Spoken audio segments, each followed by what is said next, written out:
forme hâtive et ne remplacez pas les organismes que vous remet la Belgique tant que vous n'êtes pas certain de pouvoir faire mieux. Messieurs, le monde entier a les yeux fixés sur vous. Que Dieu protège le Congo.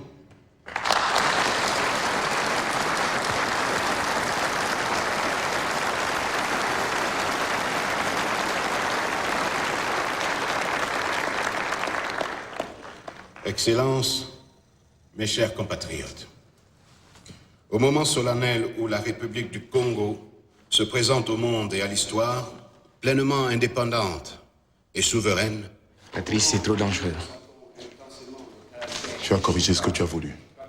Est-ce que tu sais vraiment ce que tu fais? Tu veux vraiment les prendre à contre-pied? Tu l'as entendu. Tu veux laisser ça sans réponse? Que vont retenir nos enfants de cette histoire? C'est Kassa qui répond. Eh bien, écoute-le. Écoute comment il répond. Sire, la présence de votre auguste majesté aux cérémonies de ce jour mémorable constitue un éclatant et nouveau témoignage de votre sollicitude pour toutes ces populations que vous avez aimées et protégées. Nous ne les décevrons pas.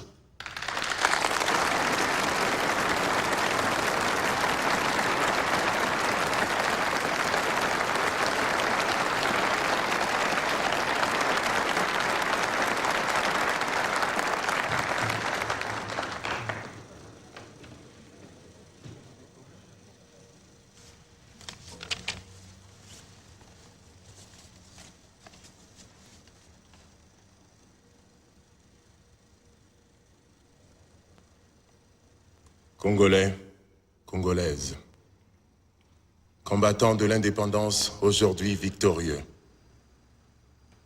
L'indépendance du Congo, si elle est proclamée aujourd'hui dans l'entente avec la Belgique, pays ami, avec qui nous traitons d'égal à égal, nul Congolais digne de ce nom ne pourra jamais oublier que c'est par la lutte qu'elle a été conquise.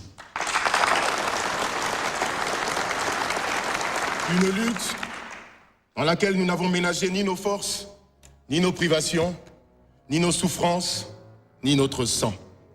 Nous avons connu le travail harassant, exigé en échange de salaires de misère. Nous avons connu les ironies, les insultes, les coups que nous devions subir matin, midi et soir, parce que nous étions des nègres. Qui oubliera les fusillades où périrent tant de nos frères, les cachots où furent brutalement jetés ceux qui avaient échappé aux balles des soldats dont les colonialistes avaient fait l'outil de leur domination. Tout cela, mes frères, nous en avons profondément souffert et nos blessures sont trop fraîches et trop douloureuses encore pour que nous puissions les chasser de notre mémoire. Tout cela, mes frères, nous vous le disons tout haut, tout cela est désormais fini. La République du Congo a été proclamée. Et notre pays est maintenant entre les mains de ses propres enfants. Nous allons établir ensemble la justice sociale et assurer que les terres de notre patrie profitent véritablement à ses enfants. Voilà, sire, Excellences, Mesdames, Messieurs, mes chers compatriotes, mes frères de lutte, mes frères de race, voilà ce que j'ai voulu vous dire. Vive l'indépendance de l'unité africaine.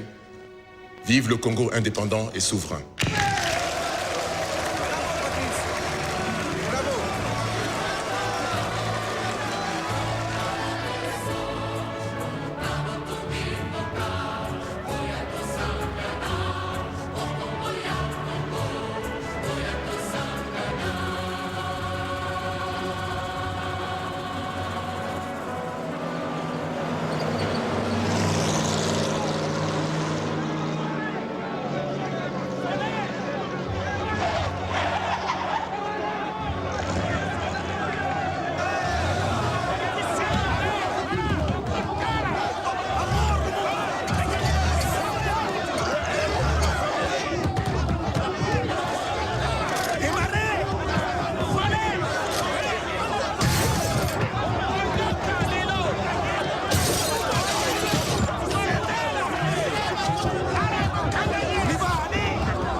sont que des incidents isolés.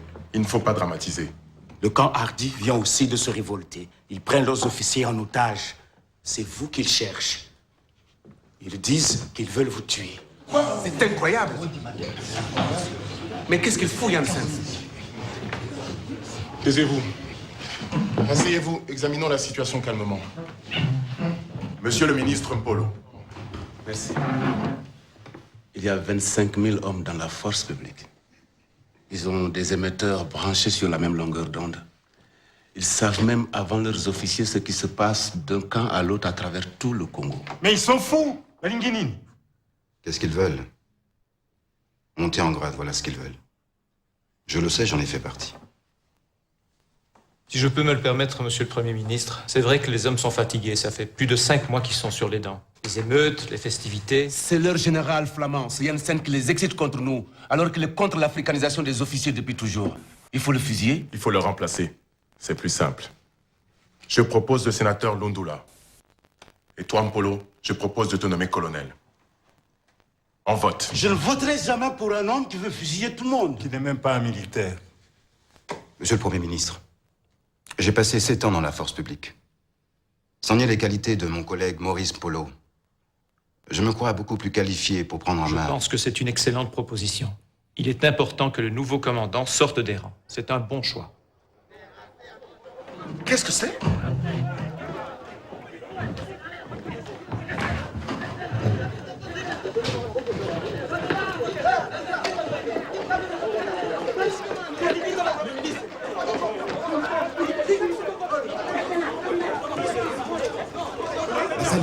Mais qu'est-ce qu'ils veulent? Et la discipline militaire, les officiers?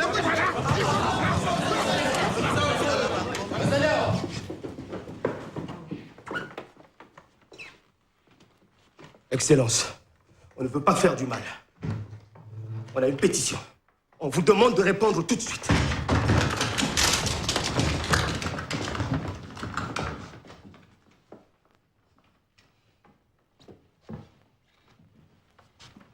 Donnez-moi votre pétition.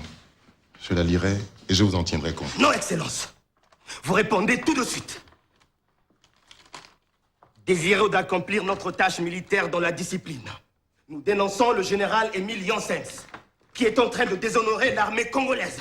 Nous voulons un régime de justice et d'égalité. Ce régime est inconcevable tant qu'il existera des officiers dans l'armée congolaise. Des officiers? Vous voulez dire des officiers blancs?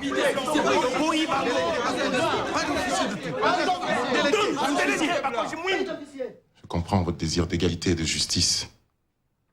Je n'accéderai à aucune demande sous la menace de vos fusils. Je vous demande de rentrer dans vos casernes. Le Congo libre a besoin d'une armée forte et disciplinée. On a déjà entendu ça. C'est Janssens qui parle comme ça. On veut une réponse tout de suite. Vous n'êtes même pas d'accord entre vous sur le sens de votre pétition.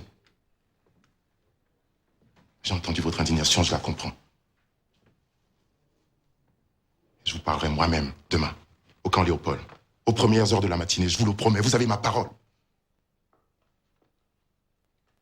Maintenant, je vous demande de vous retirer et de rentrer dans vos casernes. Non!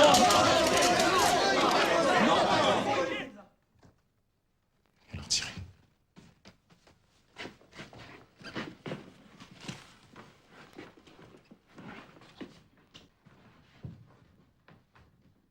Vous irez au camp Léo? Je vous le promets.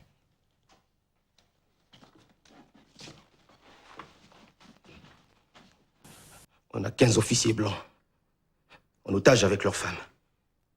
Si vous ne venez pas, on les tue.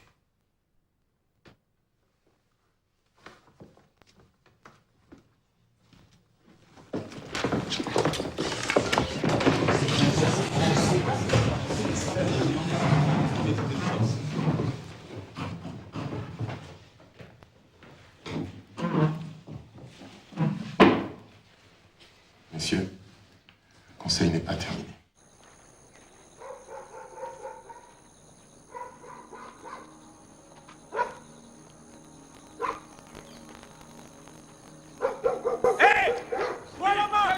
Attends!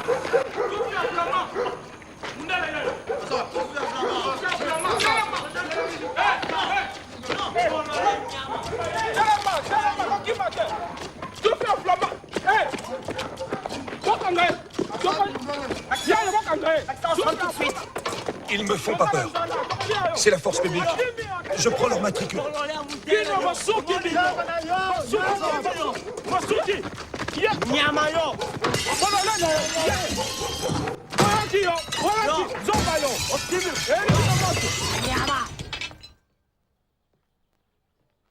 Moi que rien. Sac à merde. Vous êtes la honte de votre régiment. Mais vous n'êtes pas les seuls. Il y a eu d'autres zigotos comme vous un peu partout en province. À Madimba, ils ont même violé une blanche. Fusillés! Vous déshonorez la force publique. Arrestation immédiate. Emmenez-les!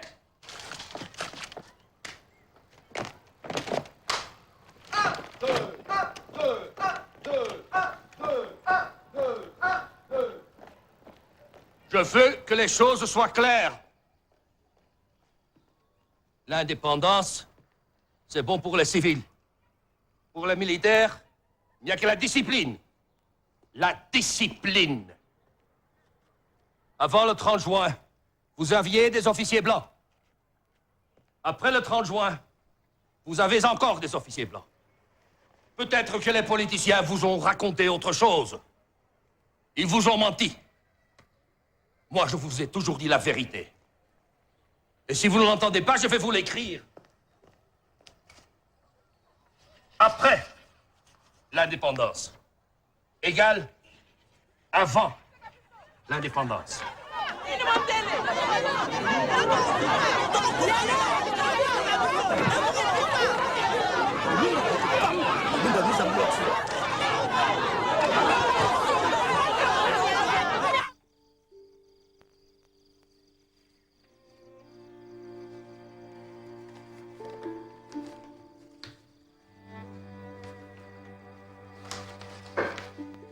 Tu viens pas te coucher? Je termine ça. Tu vas encore dormir sur ton bureau. Pas que tu t'inquiètes. Comment veux-tu que je ne m'inquiète pas? Tu dors à peine 2 heures par nuit. C'est à croire que tu prends vraiment des chambres pour tenir le coup. C'est le bruit qu'on fait courir. Tu sais, si je te disais tout ce que les domestiques me rapportent.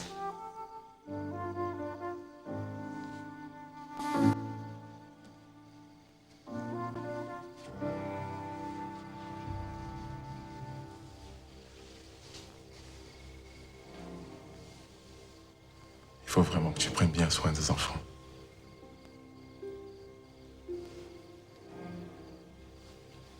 S'il m'arrivait quelque chose.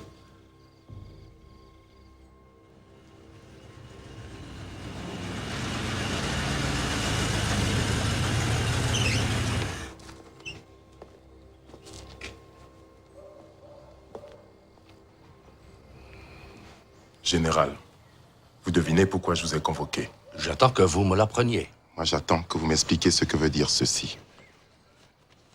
Ce télégramme que j'ai reçu hier soir. Il me semble que c'est parfaitement clair. Excellence! Pardon? On dit excellence. Je désire savoir ce que vous voulez dire par... Comme je n'ai pas l'habitude de me contredire ni de me répéter, je vous prie respectueusement de considérer ceci comme un dernier et solennel avertissement. Dites-moi, pensez-vous qu'en Belgique, un général s'adresserait ainsi à ses supérieurs? Pardonnez-moi, Excellence. En Belgique, l'ordre règne. Ici, nous allons vers la catastrophe. Les désordres ne cessent de s'étendre. Ils s'étendent parce que vous ne tenez plus vos hommes qui en ont assez de vos méthodes. La force publique doit changer comme tout le reste.